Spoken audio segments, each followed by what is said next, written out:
Alright, so had to change the bracket, the new black thing.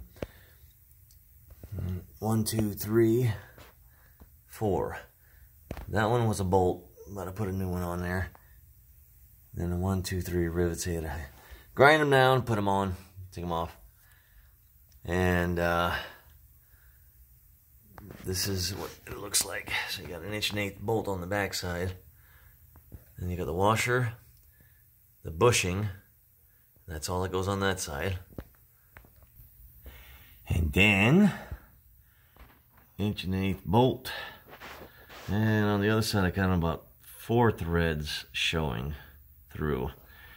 But in order for these to go on, then you got to put the black plastic spacer, then the bushing, the smaller of the two, then the washer, then the nut. And you'll have a hard time getting that nut on, but I found an easy way to do it. So, and I got the spring and the new strut put back on. This is the order they go on. So if you're working from the front of that control arm, radial arm, you put this on, all right? So you're putting it on coming this way. Then the first bushing, which is the larger of the two, that goes on. Then it goes on to the bracket this way. Then you take the other bushing, and with the bevel protruding part goes inside it, because this is what it looks like on the inside of the bushing, or the plastic. So that goes inside, get in there like that. Then the washer, then the nut. But it goes on, as you can see, this way. And the metal bracket is over here. So this goes on through the metal bracket. Okay, this is the front of the truck. And that goes after, that goes in through. But as soon as you put this on, you'll only have just about a thread, if that, protruding through. And then you put that on. Well, after you put this on, you'll have thread going through. And then you won't have enough room to put the nut on. So I'll show you what I did. Also, I just want to mention that the original ones I got were too large, especially this one. This one was about cut half in size and helped tremendously. So hold on. And this is the part that you need for the bushings and the washers. So the front and back washers. How did I get this part? That was, I think these were now 11, 12 bucks at AutoZone. Then I ordered these parts to get the right size. Well, not these. The right length, size for the bushings. The 4.7110R. And they come with a pair for each arm. So you don't have to buy this once, and this was like $28 AutoZone. Okay, so I also replaced the I-beam bushing on the I-beam, obviously. And I had to get an OE part because I couldn't fit it in. This ID on the I-beam measures 750, 753 or so. And the bushing itself, you're looking up, measured like 763, so about 15 thousandths or so, 13, 15 thousandths going into there. So I had to sand it off because I made a mistake, crushed the first one, and that one was a little larger, like 770. So I had to get an OE part for this bushing to go in. And sanded it inside, sanded a little bit on the outside of the bushing, cleaned it off real good, sprayed some Power Blaster, PB Blower Blaster. Where are you, PB? There you are.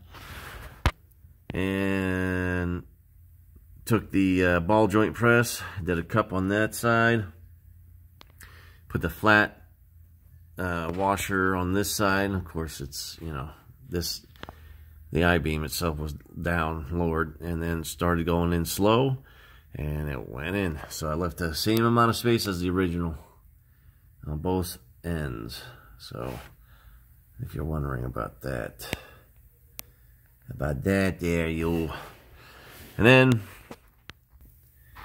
in order to get this all back together, put that on first, the control arm, jack it up underneath that bolt where the spring goes. Okay, jack that up, take it off.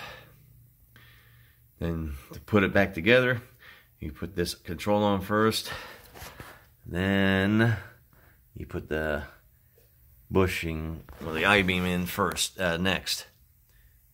And then once you got that in, and you got enough screws to go in there, you can screw that on a little tight, and then go down there, just snug it up a little bit, okay? Not to be about flush with the screw. And then go down there to the I-beam and basically get a pry bar to go on top of the bracket, on top of the I-beam, underneath the bracket, and then pry up, push up to line it up with the hole. And then once that's lined up, you just push that screw in. Sometimes you'll have to bang it with something to get it in through, and then push down on it so it'll go in. And that's the order. So 1, then 2. Okay, so once that's in, to get your spring and your shock back in, just go ahead and lower it on from the I-beam there. Lower it where you can start pushing the spring underneath the bracket. Okay, the bracket, spring bracket, spring, shock, and push it in, and then jack it back up. But before you do that, put this on first. You'll have to push down a little bit to get it through the hole. And once that's through the hole, you start pushing that through, push it in, holding it with one hand, and then jacking it up with the other. And then you get the bracket and put that little screw on there and tighten that down. And of course mine broke off on the inside, so I had to get a cone shape drill bit to get it out, and I got it out, so I got to get another screw, put the bracket on, and tighten everything up. So that one, I got one more thread to go, and that should be about it good. And then the other side, I'll tighten that up on the bushing for the I-beam, and put that bracket onto here to clamp it down so it holds that in place. Put the screws on top of the shock, and be good to go, and I'll do the other side. So I hope that helps somebody, and that it makes it easier, because some of these guys that showed me, they did a real good job with the video, but you know, they don't demonstrate how they did it. So basically you can lower it, snug that up with the screw a little bit until it's flush with the nut, and then put that in. And you have to get a pry bar to go underneath that bracket to push the I-beam down, to push the thing in. And so you might have to maneuver this I-beam a little bit in and out or whatever. But once that's secured, then you can lower it, lower the jack, which will lower this, and then the spring will fit underneath. And then you put this in first, then put the spring in and hold it there, and then jack it up, and that should work. And now on to the other side.